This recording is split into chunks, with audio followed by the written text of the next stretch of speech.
If you are an investor with a property to rent, background checks are a big factor to consider. Here is Lisa Madison, owner of Real Property Management Limitless, to talk about what they do with background checks.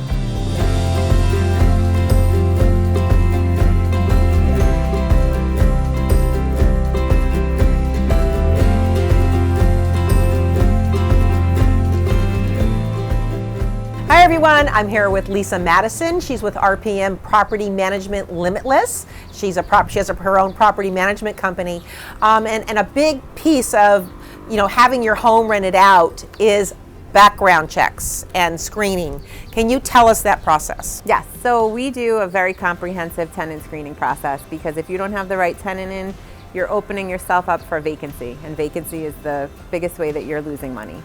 So with extensive screening, and what that means is every resident or potential tenant who is 18 or older has to fill out their own individual application for the property. We do employment checks, not just going back to one, but possibly two and need be three.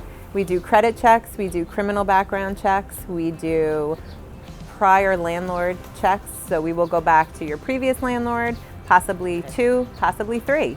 Okay. And we do all sorts of verification to ensure that the tenant is who he or she says he is, and also that they are able to satisfy the rent requirements needed to rent your property. Okay. So it's important to make sure that you have the right tenant in place, and that you have a good, trustworthy relationship with that tenant, because you're obviously investing your time and energy into giving them your property and trusting that they're going to take care of it. Right. So with proper tenant screening, you're avoiding a lot of the hassle and headache that could come down the road. Do you check assets? Well, we do ask for bank records and statements to prove how much they are able to. It's the debt to asset ratio. So we need to make sure that they can cover what's needed to maintain the property. That's a really important thing, is to make sure they've got that money in their account. Yeah, and actually, a lot of people think it's all solely based on credit. It's not, and there are certain ways to overcome low credit.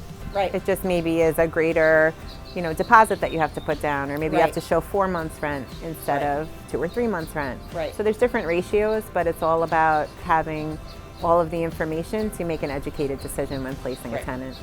All right.